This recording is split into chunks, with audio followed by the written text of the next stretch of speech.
What's up, YouTube? And today we're talking about Toyota Sense that this car has. It's the Toyota Sense 2.0, and which is in right here. And I'm gonna show it, which is include the lane departure warning, forward collision warning, and it's got the adaptive cruise control, and also comes with sign recognition and a speed limit. It will be displayed over here.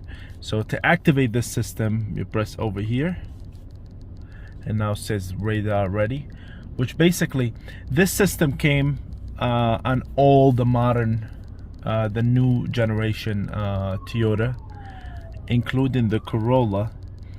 And the cool thing, you don't have to pay any extra to get this system. You can literally get this system on the LE. I've driven the LE hybrid, and it's got the same system. There's no extra charge for it. It's included in the for this car. I bought it for $23,500, and I did not pay any extra for this.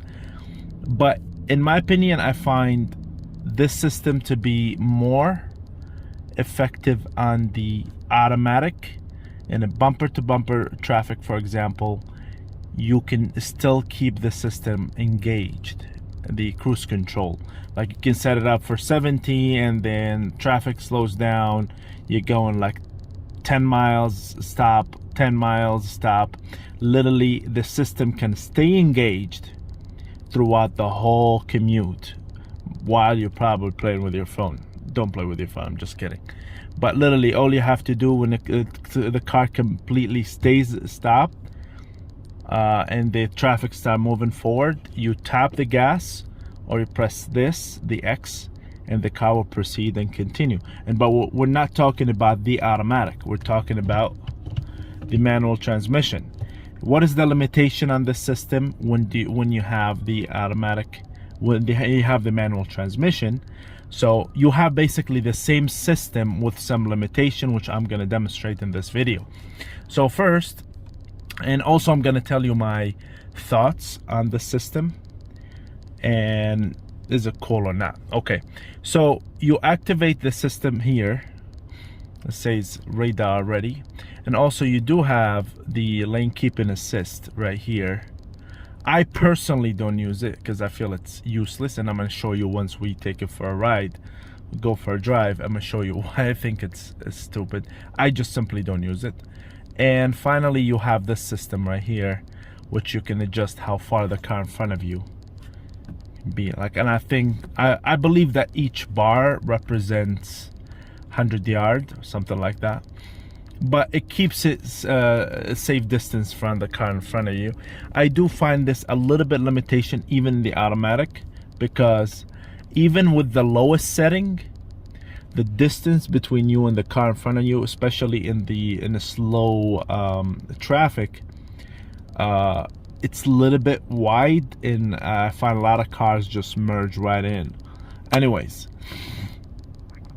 so I explain a little bit. You turn it on, you set up the distance between you. This is for the adaptive cruise control. You set up how far you want the car in front of you to be.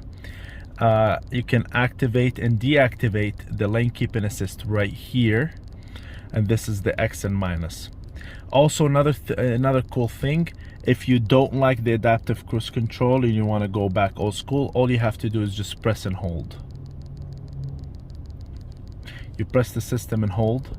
Now you have a cruise control, but without the adaptive cruise control. So basically it becomes a traditional adaptive cruise control.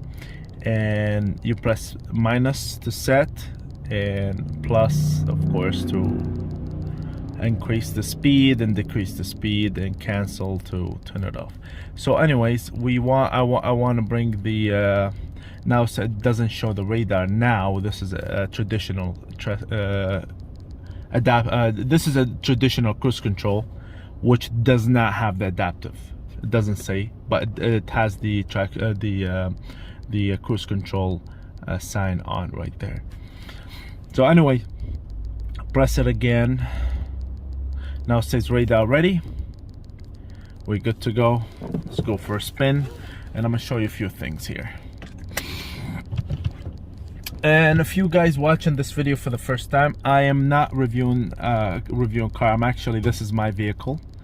And if you do have questions about any of this, or probably I miss anything, feel free to leave a comment, and I will either respond with a video, or simply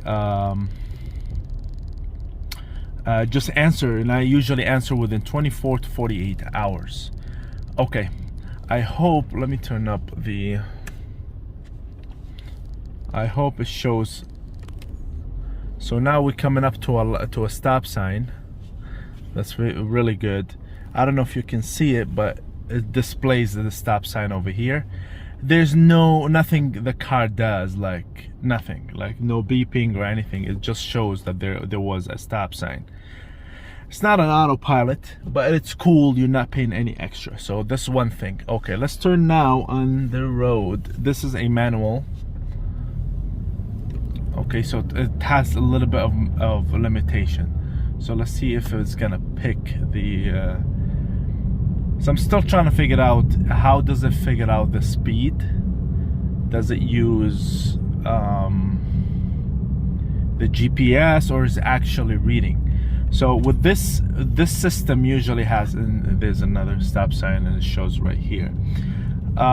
With this system, uses a camera right here up on the windshield, and it's got a radar behind the Toyota logo. So let's go on a side road now.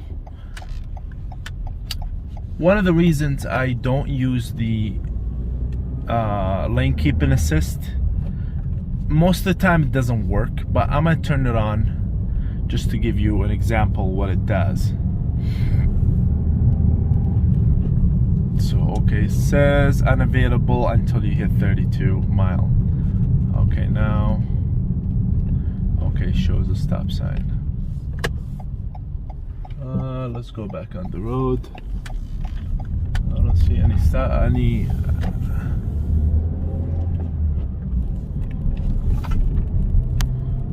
okay, now we're gonna get on this road coming up.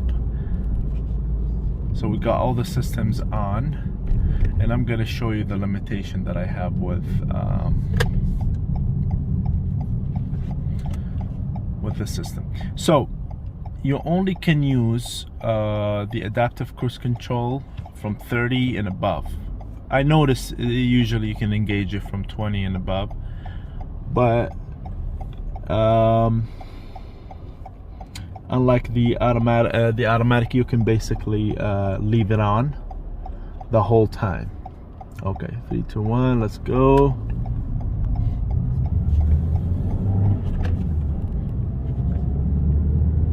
And missed the, see, it shows the speed limit right now, right there. Which that's now watch the lane keeping assist. It does give you, I personally don't like it because it does correct you, and kind of annoying a little bit, and it's not always precise, and a lot of times it misses, and it makes this beeping. Just notice. So it did correct itself, and it shows. So basically, if you like beeping, you keep it on. I personally don't like it, but you do you. And it works from 32 and plus. I personally keep it off. But now let's test the adaptive cruise control, and let's see. So now shows the speed, 55 mile an hour. And now let's test the adaptive cruise control on the manual and see what it does. Okay.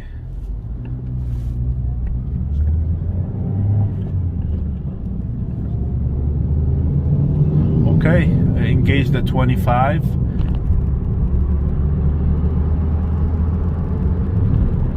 Okay.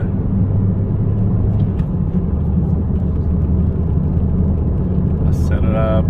So I set up the speed at 54. So now I can actually shift without disengaging the system. So the system allows you to shift while the system is engaged. So I'm gonna increase my experience with the adaptive control in the Toyota. I'll give it literally 10 out of 10. It works in all weather condition, day, night, rain, thunderstorm, snow, all weather condition. And like you see, I already have 25,000 miles of 394. I've tested it in all condition. So now traffic is slowing down. I did not touch the brake. Now the car is slowing down. You can downshift while the system is engaged, which I find that to be very cool. So now the car is accelerating now as the traffic is picking back up. And I can, of course, upshift without the system disengaging. So now, one thing I don't like about the system, it doesn't recognize when you're on a curve. See, now, one of the things I notice, it leaves a long gap. Like this is the lowest setting, and you see how far the car in front of me. So I have a lot of times where people just merge in front of me. But this is a minor complaint. This is no autopilot. And another thing I was talking about, when you're on a curve, it doesn't recognize it's a curve. It thinks the gap between the cars is the distance that you can kind of go in between. And it does sometimes all of a sudden decides to accelerate. It's not an autopilot, but look, you're not paying any extra for this system, and it's pretty damn cool. So now we're in 6th gear. And look, that's the closest setting. Literally the closest setting, but works every time. Works every time. Now let's downshift. See, it doesn't. It'll only disengage if you cancel it or you press the brakes. Beside that, it will stay engaged until your speed drops below 25. If it drops below 25, it disengages and tell you to take over. If you have the automatic, it will stay engaged. So that's one thing I have to see. Now the traffic down, so let's downshift to 3rd from 5th gear. Also, another thing that I give, like the lane keeping assist is not very precise, and it's just a party trick, I would say, but it's there. You're not paying any extra.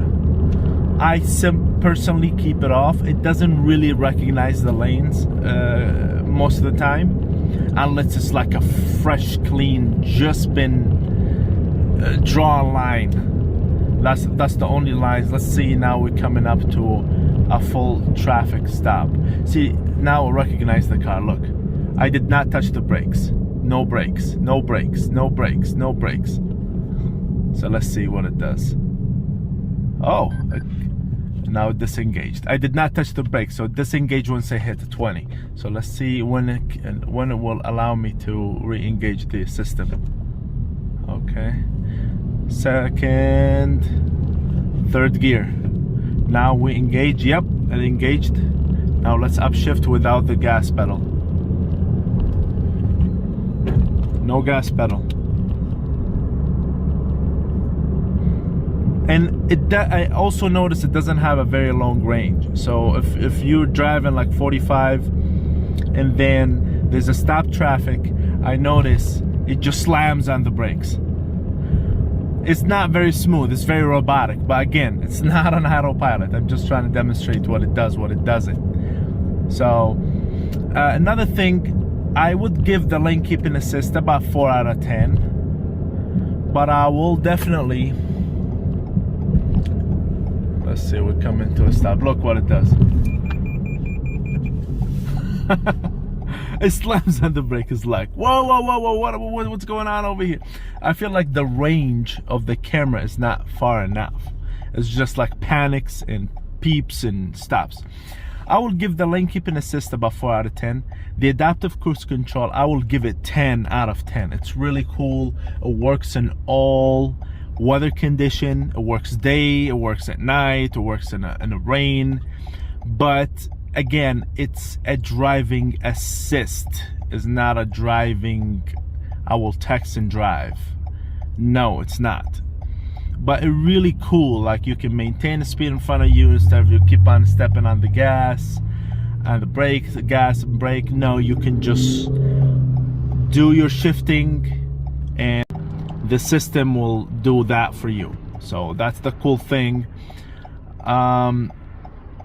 What else? It also like I mentioned, it does come with forward collision warning, or PCS. And also you can set the sensitivity of that system. In my opinion, I'll give that system also 10 out of 10. It saved my butt multiple times where I was, the situation that happened, I was like responding to a text on accepting a ride on a Uber or Lyft, and there's a gray car just kind of in front of me like this. I didn't recognize it in my peripheral vision, and the car beeped just like what you saw seconds ago. It beeped like this, and then I just slammed down the brake and avoided an accident that would have happened have I not have that system. And I give that system 10 out of 10. It works every time. It's pretty, and also part of the package. You're not paying any extra for. And yeah, and that's it. If you guys, I'm owner of this car, so I've been living with this car, and I put about 25,000 miles in it. So now notice, like, it trying to correct me even if I get a little bit closer to the lane. That's why I do this. I just turn it off.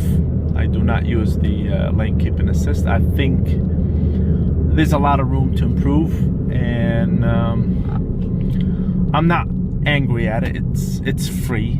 It's part of the buying. All the Corollas and Toyotas have those systems. I've never driven the 3.0, which coming out, which is in the Tundra and the Sequoia, or the coming out next year. I have no experience on this, but this is the 2.0 on 2022 Toyota Corolla. If you have any question about the system or concerns, just drop me leave in the comment section. I'll respond to it within 24 to 48 hours. Appreciate, guys, your time, and see you next video. Peace.